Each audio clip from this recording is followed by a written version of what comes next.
प्रिय छात्र छात्राओं, आज हम कक्षा 9वीं के सामाजिक विज्ञान विषय में अध्याय 3 नास्तिवाद और हिटलर का उदय का पार्ट 4 आपको डाल रहे हैं, जिसमें हम आपको नास्ती जर्मनी में युवाओं की क्या स्थिति थी इसके बारे में आपको अध्ययन करवाएंगे। इससे पहले वाले वीडियो में हमने हिटलर का उदय किस प्रकार से हुआ इसके बारे में आपको अध्ययन करवाए थे, और आने वाले वीडियो में हम आपको आम जनता और मानवता के खिलाफ अपराध के बारे में विस्तार से अध्ययन करवाएंगे। लगातार वीडियो को प्राप्त करने के लिए आप हमारे चैनल को सब्सक्राइब करें, लाइक करें, शेयर करें, बेल आइकन दबाएं, ताकि जितने भी वीडियो हम डालते जाएं तो उसकी नोटिफिकेशन आप तक तुरंत पहुंच जाए।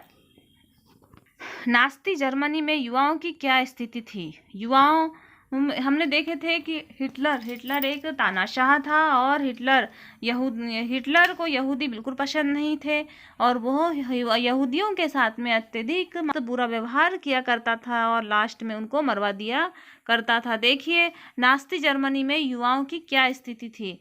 तो युवाओं में हिटलर की दिलचस्पी जुनून की हद तक पहुंच चुकी थी। उसका मानना था कि एक शक्तिशाली नास्ती समाज की स्थापना के लिए बच्चों को नास्ती विचारधारा की घुटी पिलाना बहुत जरूरी है। इसके लिए स्कूल के भीतर और बाहर दोनों जगह बच्चों पर पूरा नियंत्रण आवश्यक है। नास्तीवाद के दौरान स्कूल में क्या हो रहा था, तमाम स्कूलों में सफाई और शुद्धिकरण की मुहिम चलाई गई।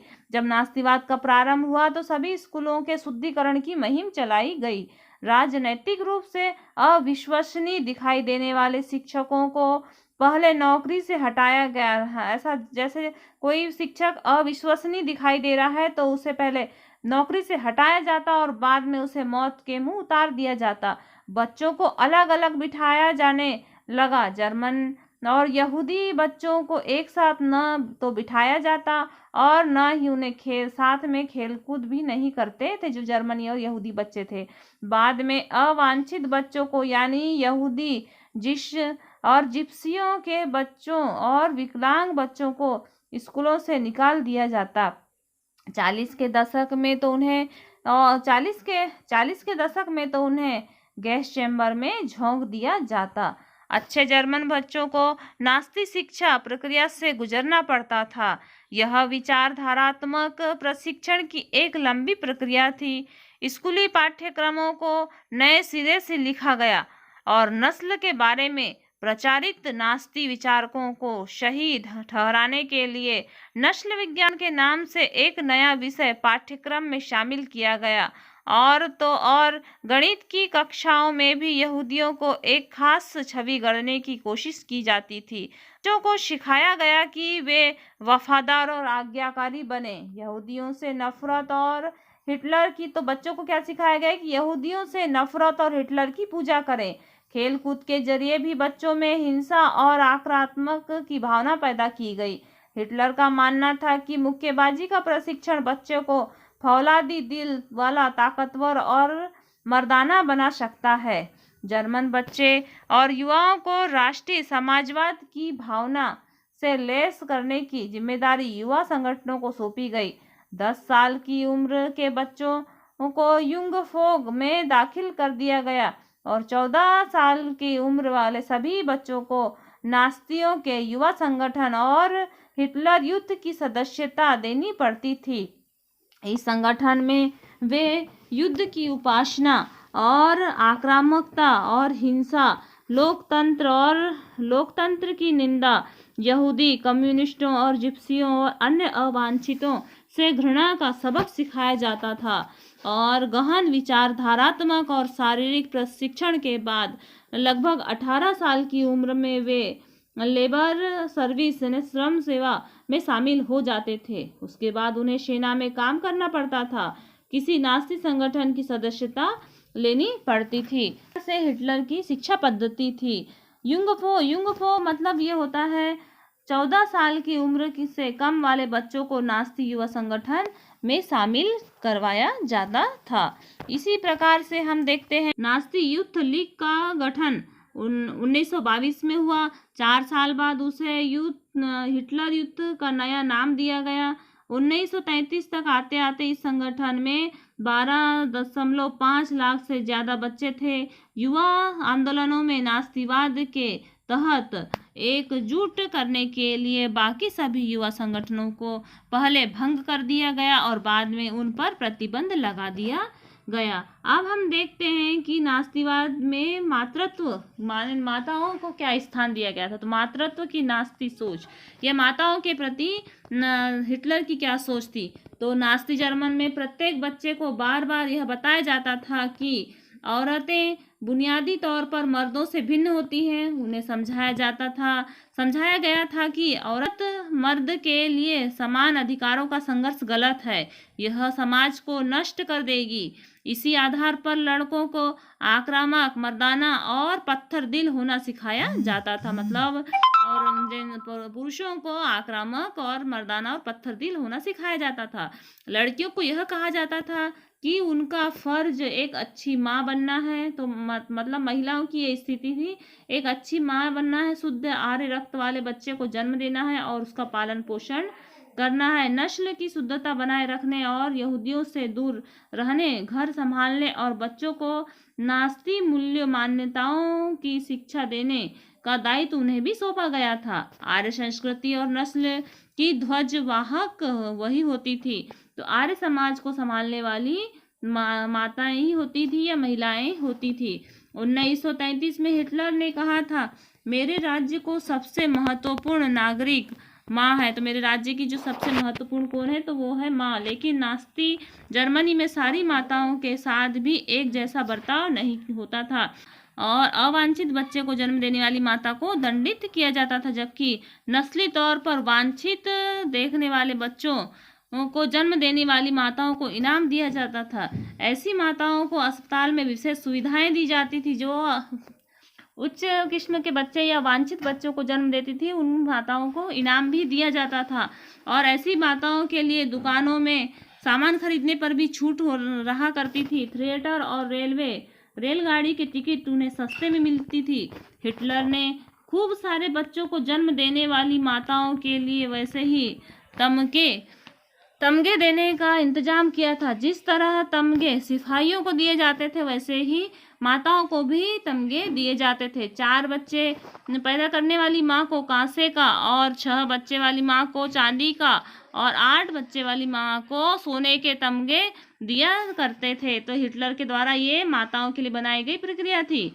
निर्धारित आचार संहिता का उल्लंघन करने वाली आर्य मतलब औरतों की सार्वजनिक रूप से निंदा की जाती थी, उन्हें कड़ा दंड दिया जाता था। बहुत सारी औरतों को गंजा करके मुंह पर कालिक पोत कर उसके गले में तख्ती लटका कर पूरे शहर में घुमाया जाता था। उनके गले में लटकी तख्ती पर लिखा होता था, मैंने राष्ट्र के सम्मान को मलिन किया है। यह आपराधिक कृत्य के लिए बहुत सारी औरतों को न केवल जेल की सजा दी जाती थी, बल्कि उनके तमगे, नागरिकता, सम्मान और उसके पति और परिवार भी छीन लिए जाते थे। प्रचार की कला, अब हम देखते हैं कि प्रचार की कला क्या थी।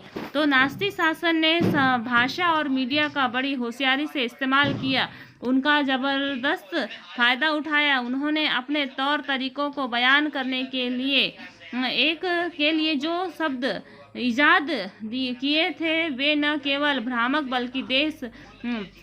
बल्कि दिल दहला देने वाले शब्द थे। नास्तियों ने अपने अधिकृत दस्तावेजों में हत्या या मौत जैसे शब्दों का कभी भी इस्तेमाल नहीं किया। सामूहिक हत्याओं को केवल विशेष व्यवहार, अंतिम समाधान, मतलब कि जो सामूहिक रूप से जिनकी हत्या करते थे तो उसे हत्या नहीं कहा जाता था, उसे कहा जाता था अंतिम समाधान या व्यवहार, यहूदियों के संदर्भ में। और युद्ध ने लिया और विकलांगों के लिए चैन और संक्रमण से मुक्ति आदि शब्दों से व्यक्त किया जाता था। मतलब मृत्यु को अंतिम समाधान और विकलांगों के लिए कहा जाता था संक्रमण से मुक्ति। और इवैक्यूएशन खाली करना का आशय था लोगों को गैस चैम्बर में ले जाकर या उसको क्या आपको मालूम है कि गैस चैम्बर को क्या कहा जाता था? उन्हें संक्रमण मुक्ति क्षेत्र कहा जाता था। गैस चैम्बर स्नान घर जैसे दिखाई देते थे, उन्हें नकली फव्वारे भी लगे होते थे। तो इस प्रकार से गैस चैम्बर में उन्हें यहूदियों को मृत्यु के मुंह में ढकेल दिया जाता था और उसे मृत्यु या हत्या न कह करके संक्रमण से मुक्ति शब्द कहा गया था। तो ये इस प्रकार से प्रचार प्रसार की कला की उन्होंने, हिटलर के और नास्तिवादियों ने।